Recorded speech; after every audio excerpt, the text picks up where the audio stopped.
আসসালামু আলাইকুম সবাইকে। আমি মোহাম্মদ আফজাল রহমান। বর্তমানে পড়াশোনা করতেছি রুয়েট সিএসসি ডিপার্টমেন্টে। তো আজকে আমরা রাজশাহী বিশ্ববিদ্যালয় ২০২৩-২৪ এ আসা কোশ্চেন ব্যাংক সলভ করব।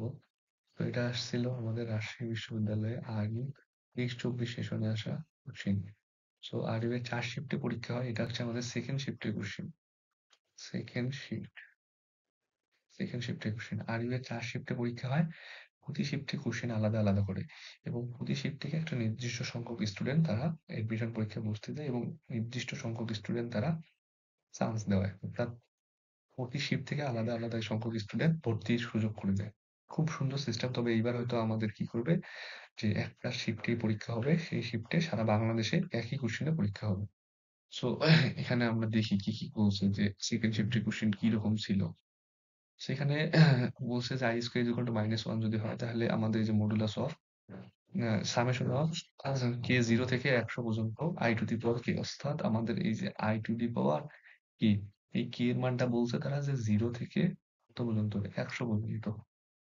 সো অর্থাৎ আমাদের এখানে বলছে যে summation of i to the power 0 plus i to the power কত, 1 plus i to the power 2 plus i to the power 3 plus i to the power 4 plus dot dot dot dot dot i to the power 100, 100 পর্যন্ত।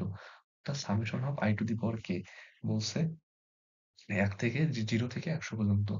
So আমরা কি জানি, আমরা জানি যে I এর I to the power 0 plus i to the power 1 plus i to the power 2 plus I cube, I এর পরপর 4টি ঘাতের যে যোগফল সেটা হচ্ছে 0। পরপর 4টি যোগফল। তাহলে আমরা কি হচ্ছে, এখানে প্রথম 4টার যোগফল আমাদের কি 0, তারপরের 4টার যোগফল আমাদের 0। এরকম করে 100 কে আমরা 4 দিয়ে আরো ডিভাইড করতে পারি। তাহলে আমাদের পুরাটার যোগফল আসতেছে আমাদের 0। তাহলে অ্যান্সার কত আমাদের ডি নাম্বার। আশা করছি বুঝতে পারছো। পরে বলছে কি যে এখানে বলছে যে এই ম্যাট্রিক্সটা যদি এই ম্যাট্রিক্সটার সমান হয়, তাহলে আমাদের এক্স ও ওয়াই এর মান কত। সো আমাদের এই স্থান, এই ম্যাট্রিক্সে এই এলিমেন্টটা আর এই এলিমেন্টটা সমান, তাহলে আমরা কি করব, y minus 2 is equal two 4। তাহলে y ইজ ইকুয়াল টু আমাদের কত আসছে 6। সুন্দর। y এর মানটা আমরা বের করে ফেলছি। y এর মানটা বের করে ফেলছি, দেখো আমাদের আর x এর মানটা বের করাও লাগবে না, কারণ দেখো a নাম্বার অপশনে এই y এর এলিমেন্ট কত 2, তার মানে এটা হবে না। বি নাম্বার অপশনে y এলিমেন্ট কত 2, তার মানে এটা হবে না। সি নাম্বার অপশনে y এলিমেন্ট কত 8, তার মানে এটা হবে না। এই যে এইখানে এখন ডি নাম্বার অপশনে y এলিমেন্ট 6, তার মানে অ্যান্সার এটাই। সো এটাই হচ্ছে আমাদের এমসিকিউর পাওয়ার। অপশন অপশন দেখে অ্যান্সার বলে দেওয়া যায় যে কোনটা হবে। আশা করছি বুঝতে পারছো। এই টেকনিকগুলো যদি পরীক্ষার মধ্যে অ্যাপ্লাই করতে পারো, তাহলে খুব সহজে এমসিকিউ গুলো অ্যান্সার করতে পারবা এবং খুব অল্প সময়ে। সো এখানে আমাদের একটা ইন্টিগ্রেশনের ম্যাথ দিছে। ইন্টিগ্রেশনের ম্যাথটা খুব সহজ ম্যাথ, ইজি ম্যাথ খুবই। তো চলো ট্রাই করি। সো এখানে আমাদের কি বলছে, এই যে ইন্টিগ্রেশন অফ 0 থেকে 1 ln of x plus 1 divided by x plus 1। So এখানে আমরা জেড হিসেবে ধরে নিলাম ln অফ x প্লাস 1। তাহলে এখানে আসতেছে আমাদের dz is equal to 1 by x plus 1 dx। So এটাকে আমরা যদি এখন রিপ্লেস করি, তাহলে আসতেছে কত, dz divided by z। So এটাকে যদি আমরা ইন্টিগ্রেশন করি, তাহলে আমাদের অ্যান্সার আসবে কি, z স্কয়ার ডিভাইডেড বাই 2। সুন্দর। Z square divided by 2। So এখন জেড স্কয়ার মানে কত, এর মানে হচ্ছে ln into x plus 1 divided by 2। So এটা হচ্ছে আমাদের x প্লাস 1 হোল স্কয়ার হবে এখানে। Whole square divided by 2। এখন আমরা লিমিটটা বসাই দিব। লিমিট কত ছিল, 1 থেকে 0। সো এখন আমরা যদি বসাই দিই, তাহলে এই 1/2 টা আমরা সামনে নিয়ে আসলাম। তারপর একটা সেকেন্ড ব্র্যাকেট দিলাম। ln 1 প্লাস x মানে 1 প্লাস 1 আসতেছে কি ln 2, ln 2 স্কয়ার, হ্যাঁ ln 2 whole square minus minus ln 1, ln 1 মানে কত, ln 1 মানে হচ্ছে 0। ln 0 যদি x এর জায়গায় 0 বসাই, তাহলে ln আসতেছে 0, তার মানে এটা পুরোটাই আসতেছে 0। তাহলে এটা হচ্ছে আমাদের অ্যান্সার। অ্যান্সার হচ্ছে আমাদের ডি নাম্বার অপশনটা। সহজ ছিল। স্লাইডে যাই। সো এখানে আমাদের পরের স্লাইডে কি বলছে, ওই স্লাইডে বলছে যে y is equal to tan inverse p plus qx divided by q minus px হলে dy dx নিচের কোনটি। সুন্দর। সো এটাকে আমরা লিখতে পারি y ইকুয়াল টু, আমরা একটা সূত্র জানি কি, tan inverse x plus tan inverse y। এটাকে কি লেখা যায়, tan inverse x plus y divided by 1 minus xy। So আমরা কি করব, এই এই সূত্রটার সাহায্যে আমরা এটাকে ইমপ্লিমেন্ট করার ট্রাই করব।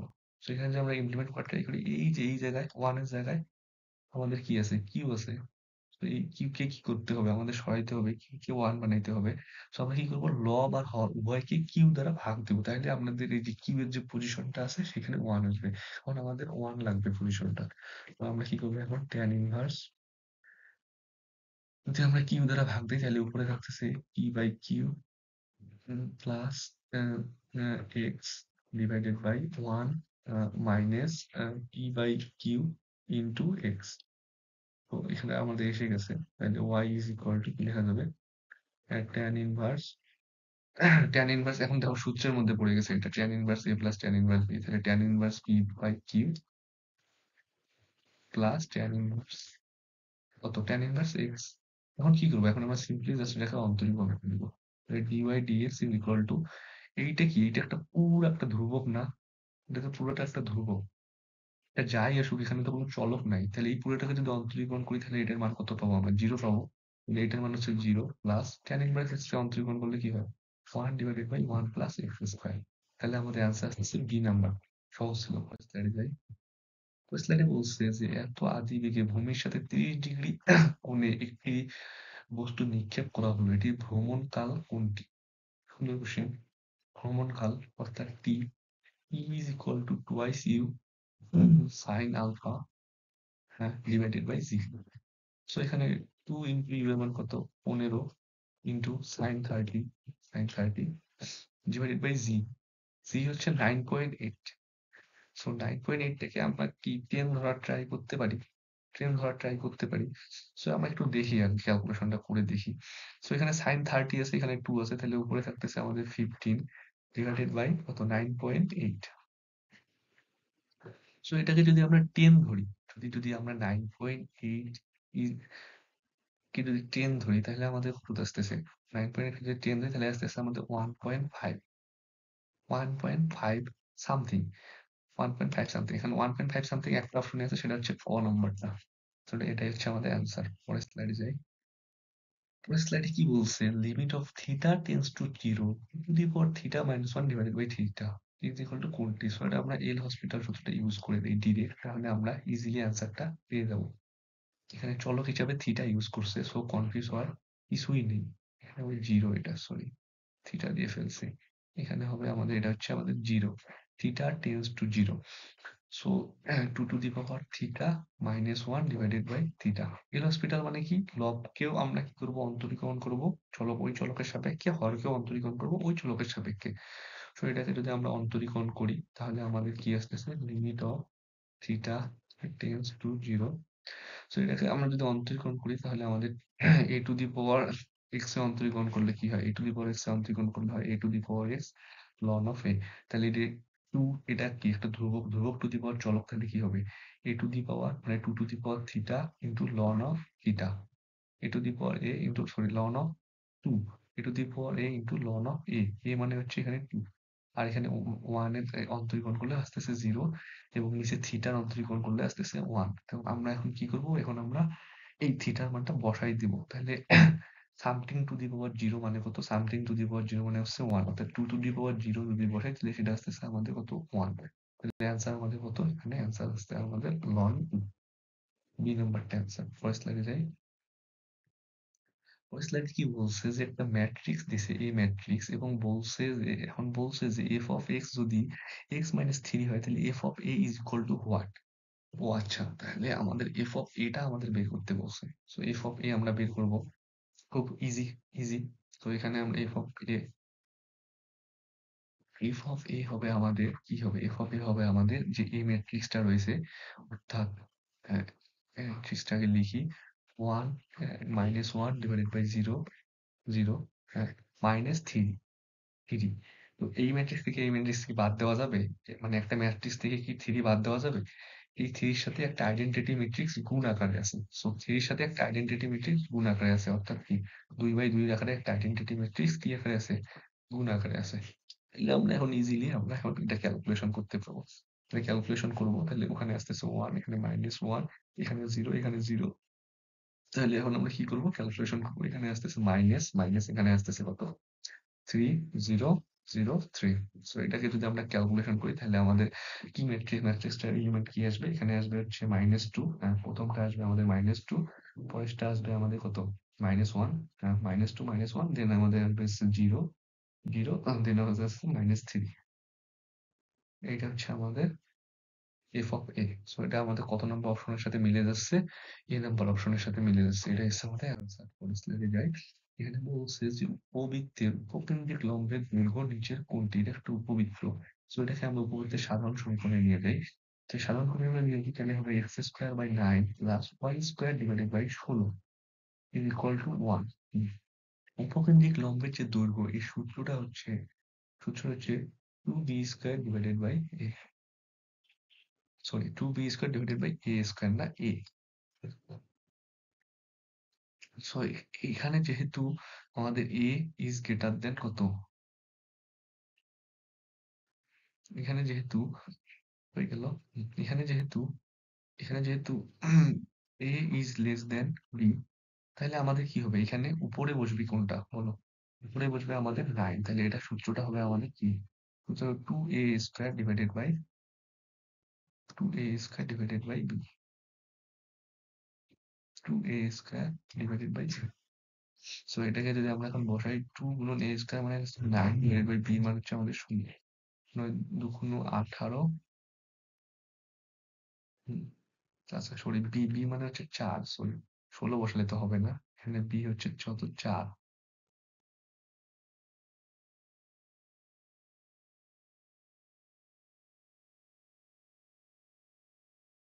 এখানে আসতেছে 9 2 18। সো এখানে আসতেছে 9/2, ডি নাম্বার আনসার। স্লাইডে যাই। সমমানের দুইটি বলের লব্ধির বর্গ তাদের গুণফলের 3 গুণ হলে মধ্যবর্তী কোণ কত। সমমানের দুটি বলের লব্ধি বর্গ, সমমানের দুটি বলের লব্ধি তাদের গুণফলের 3 গুণ। আচ্ছা বুঝছি। এখানে বলছে যে সমমানের দুইটা লব্ধি বর্গ, মনে করি একটা সমমানের বল হচ্ছে একটা পি এবং আরেকটা বল পি। এখন বলছে তাদের লব্ধি, অর্থাৎ এখানে আর R is equal to 3 into b into P.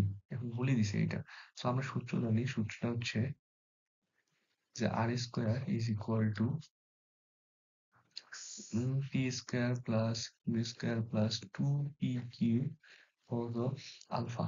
So এখানে বলে দিছে সমমানের দুটি বলের লব্ধির যে বর্গ, সমমানের দুটি বলের যে লব্ধির যে বর্গ তাদের গুণফলের 3 গুণ হলে এদের মধ্যবর্তী কোণ কত। সো এখানে আরের জায়গায় আমরা কত বসাবো, আরের জায়গায় বসাবো আমরা হচ্ছে 3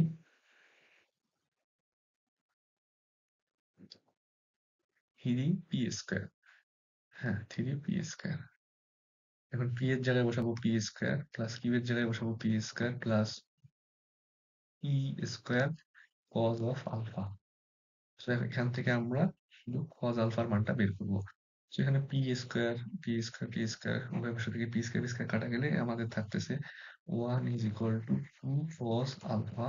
সেখান থেকে যদি আমরা কজ আলফা বের করি তাহলে কজ আলফা হচ্ছে আমাদের হাফ। সেখান থেকে alpha is equal to 60 degree. So answer হচ্ছে আমাদের সি নাম্বার। স্লাইডে একটা জটিল সংখ্যা দিছে, সেই জটিল সংখ্যা হচ্ছে জেড। জেড হচ্ছে 1 - i ডিভাইডেড বাই 1 + i হলে ইমাজিনারি নাম্বার অফ, এই জটিল সংখ্যাটার ইমাজিনারি নাম্বারটা কত। এটা সমস্যা নাই, জটিল সংখ্যাকে আমরা কি করব, আগে সিম্পলিফাই করি। Z is equal to 1 - i divided by 1 + i। So আমরা হরকে তার অনুবন্ধী দ্বারা গুণ করবো, গুণ করি তাহলে 1 - i। উপরেও কি করবো, 1 - i দ্বারা গুণ করবো, তাহলে কি 1 - i সুন্দর। সো এখন কি হবে, উপরে আসতেছে 1 - i হোল স্কোয়ার, নিচে আসতেছে কি 1 স্কোয়ার - i স্কোয়ার। তো এটাকে যদি আমরা এখন ক্যালকুলেশন করি, এটা আসতেছে 1 minus 2i plus i square divided by i square মানে -1, তাহলে এটা আসতেছে 2। তাহলে এখানে আমরা যদি ক্যালকুলেশন করি তাহলে আমাদের অ্যান্সার আসতেছে কত? এখানে আসতেছে আই স্কোয়ার মানে -1, তাহলে এটা কাটা যাবে, তাহলে অ্যান্সার আসতেছে -i। সুন্দর। তাহলে ইমাজিনারি নাম্বার অফ জেড হচ্ছে -i, কারণ এখানে বাস্তব সংখ্যা হচ্ছে 0। এখন পরের স্লাইডে কি বলছে? এত রেখা লম্ব রেখার ঢাল নিচে কোনটি? একদম একদম সহজ কোশ্চেন। সো এত রেখার ঢাল কত? এত রেখার ঢাল হচ্ছে আমাদের 5/3। সো এর লম্ব রেখার ঢাল কত হবে? লম্ব রেখাটা হবে -3/5। কারণ কি দুটা ঢালের গুণফল m1 into m2 is equal to -1। তাহলে যদি m1 এর মান যদি হয় 5/3, তাহলে m2 এর মান কি হবে? m2 এর মান হবে আমাদের m2 এর মান ইজিলি হবে আমাদের -3/5। একদম ইজি কোশ্চেন। পরের স্লাইডে যাই। পরের স্লাইডে বলছে যে অধিবৃত্তের উৎকেন্দ্রিকতা নিচের কোনটি? খুব সহজ, খুব সুন্দর কোশ্চেন, খুব সুন্দর কোশ্চেন। সো অধিবৃত্তের যে উৎকেন্দ্রিকতা তার সূত্রটা আমরা জানি, E is equal to √1 plus b square by a square. So এখানে আমরা অধিবৃত্তের সাধারণ সমীকরণটি দেখি, 1 plus y square plus √2 square minus x square by 1 is equal to 1। So এটা যেহেতু আমাদের মানে বিপরীত ফরম্যাটে রয়েছে, তাই আমাদের কি হবে? যার সামনে মাইনাস আছে, এই যে এক্স স্কয়ারের সামনে মাইনাস আছে, তার মানে কি এইটা হচ্ছে আমাদের কি? এটা হচ্ছে আমাদের এ। তাহলে আমাদের সূত্রটা একটু চেঞ্জ হয়ে যাবে, একটু চেঞ্জ হয়ে যাবে। এখানে কি হবে তাহলে? এখানে হবে কত? A square by b square. So আমরা এটা যদি ক্যালকুলেশন করি তাহলে কি হবে? √1 প্লাস এর মান হচ্ছে 1, বি স্কয়ার এর মান হচ্ছে আমাদের 2। তাহলে আমাদের অ্যান্সার আসতেছে √3/2। 3 নাম্বার অ্যান্সার। স্লাইডে যাই। খুব সুন্দর একটা কোশ্চেন বলছে, sine inverse x is equal to cos inverse y যদি হয় তাহলে x square plus y square মান নিচের কোনটি? সো আমরা কি করব? Sine inverse x is equal to cos inverse y, যে কোনো দুইটাকে আমরা সেম ফরম্যাটে নিয়ে আসবো। হয় দুইটাকে আমরা কজে কনভার্ট করবো, অথবা দুইটাকে আমরা সাইনে কনভার্ট করবো। তাহলে আমি যদি কি করি, এই কজটাকে সাইনে কনভার্ট করি, তাহলে কিভাবে কনভার্ট করবো? একটা সমকোণী ত্রিভুজ অঙ্কন করে নেই। তাহলে এটাকে যদি আমি মনে মনে কোণ কল্পনা করি, তাহলে কজ মানে কত? কজ মানে হচ্ছে ভূমি ডিভাইডেড বাই অতিভুজ কত? 1। তাহলে আমাদের লম্ব কত? লম্ব হচ্ছে 1 মাইনাস কত? Y square. সো এখন এটাকে আমরা যদি কজটাকে আমরা যদি এখন সাইনে রূপান্তর করি, তাহলে কি লিখতে পারবো? সাইন ইনভার্স কত লিখতে পারবো? সাইন ইনভার্স লম্ব ডিভাইডেড বাই অতিভুজ। লম্ব কত এখানে? লম্ব তো বের করলাম, লম্ব হচ্ছে √1 minus y square divided by 1। So আমরা এখন কি লিখতে পারবো? এটাকে আমরা এখন লিখতে পারবো যে sign inverse x is equal two sign inverse কত? √1 মাইনাস ওয়াই স্কয়ার। উভয় পাশ থেকে সাইন সাইন কাটা যাবে, তাহলে পর থাকবে x is equal to √1 minus y square. তাহলে এখানে যদি আমরা যদি বর্গ করি তাহলে x square is equal to root থাকবে না, তাহলে হবে 1 মাইনাস ওয়াই স্কয়ার। তো এখান থেকে আমরা পাই x square plus y square is equal to 1। একদম ইজি কোশ্চেন ছিল এটা। স্লাইডে যাই। এত ফাংশনটির সর্বোচ্চ মান নিচের কোনটি? সর্বোচ্চ মান সর্বনিম্ন মান। সবার আগে এই ফাংশনটা হচ্ছে আমাদের একটা দ্বিঘাত ফাংশন। তাহলে এই দ্বিঘাত ফাংশনটা আমরা কি করবো? সিম্পলি সাধারণ ফরম্যাটে নিয়ে আসি, দ্বিঘাত ফরম্যাটে নিয়ে আসি। তাহলে এখানে আসতেছে y is equal to x minus x square. তাহলে y is equal to x minus x square. এখন ফাংশনটি আমাদের সর্বোচ্চ মান বের করতে হবে। আচ্ছা, এখানে ফাংশন বলছে তো, তাহলে এটাকে আমরা চিন্তা করি এফ অফ এক্স, তাহলে এটা হচ্ছে আমাদের ফাংশন দ্বিঘাত সমীকরণ। সো দ্বিঘাত সমীকরণটাকে এফ অফ মনে করি ফাংশন এফ অফ ওয়াই, বা যাই হোক f of x is equal to কি minus x square plus y. এটা আমাদের একটা দ্বিঘাত সমীকরণ। দ্বিঘাত সমীকরণের ক্ষেত্রে সর্বোচ্চ মান বা সর্বনিম্ন মান নির্ণয় করার সূত্র হচ্ছে মাইনাস জি ডিভাইডেড বাই ও a, sorry minus g divided by two a, minus g divided by 2m। 2a, হ্যাঁ 2a। ডি মানে কত? ডি মানে হচ্ছে নিশ্চয়ক, তাহলে মাইনাস নিশ্চয়ক মানে কত? বি স্কোয়ার মাইনাস 4ac, হ্যাঁ, ডিভাইডেড বাই 2a। তো এখন আমরা এটাকে ক্যালকুলেশন করবো। বি মানে কত? বি মানে এখানে 1, 1 মাইনাস a এর মান কত? মাইনাস 1, তাহলে 1 plus 4, 4 divided by 2 into minus 1। সুন্দর, তাহলে আমাদের এখানে আসতেছে কত? মাইনাস 5 বাই মাইনাস 5 বাই, একটু সমস্যা হইতেছে কেন বুঝলাম না, কোথায় ভুল করলাম। এখানে আসতেছে আমাদের তাহলে বি স্কোয়ার মাইনাস 4ac, 4, হ্যাঁ ঠিকই আছে, 4 ইন্টু এর মান প্লাস 1, ঠিক আছে। হুম, ঠিক আছে, সবই তো ঠিক আছে, তাহলে কোথায় ভুল হচ্ছে? এই মাইনাস আর এই মাইনাস কাটা যাবে, তাহলে অ্যান্সার আমার 5/2 তো আসে।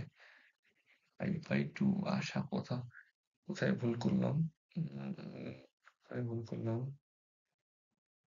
উম, আচ্ছা যাই হোক, এখানে হয়তো কোথাও ভুল করছিলাম, মনে পড়তেছে না কোথায় ভুল করলাম। যাই হোক, এই কোশ্চেনটা এভাবেই সলভ করা যাবে। পরের স্লাইডে যাই। অত মূল বিশিষ্ট সমীকরণ নিচের কোনটি? এত সমীকরণ বিশিষ্ট মূল বিশিষ্ট, এত মূল বিশিষ্ট সমীকরণ যদি এত একটা দ্বিঘাত সমীকরণের মূল হয়, তাহলে আমরা কি লিখতে পারি? x is equal to 1 plus root two into i. So এটাকে আমরা কি করবো এখন? এখানটাকে আমরা বর্গ করে জাস্ট দ্বিঘাত সমীকরণে নিয়ে আসবো, তাহলে এটাকে আমরা কি করবো? x minus 1 is equal to root two i. So এখন এটাকে আমরা উভয় পাশে বর্গ করি। সো এটাকে যদি আমি এখানে বর্গ করি, তাহলে আসছে x square minus 2x plus 1 is equal two 2 I square. সুন্দর, তাহলে এটাকে যদি আমরা ক্যালকুলেশন করি, তাহলে আমাদের আসতেছে কত? -2। সো এখান থেকে আমাদের আসতেছে x square minus 2i6 plus 3। So এইটা আমাদের মিলতেছে এই যে 1 নম্বর সমীকরণের সাথে, ক নম্বরের সাথে। সো এটা হচ্ছে আমাদের অ্যান্সার। সো এর আগের এমসিকিউটা একটু প্রবলেম হয়েছিল, আমি এমসিকিউটা পরবর্তীতে সলভ করে দেবো। কোথায় যেন সমস্যা হচ্ছে বুঝতেছি না, হয়তোবা সূত্রটা আমার মনে নাই। সমস্যা নেই, আমি পরবর্তী স্লাইডে সলভ করে দেবো সেটা। সো এই ছিল আমাদের রাজশাহী বিশ্ববিদ্যালয়ের যে কোশ্চেনটা, তার সলভ। এটা ছিল আমাদের সেকেন্ড শিফটের সলভ। সেকেন্ড শিফটের সলভ, ফার্স্ট শিফটের সলভ ভিডিও অলরেডি দেওয়া হয়েছে, এটা হচ্ছে আমাদের সেকেন্ড শিফটের সলভ। সো যেহেতু রাজশাহী বিশ্ববিদ্যালয়ে শিফট ওয়াইজ পরীক্ষা হয়, তাই কোশ্চেনের অনেক ভেরিয়েন্ট থাকে।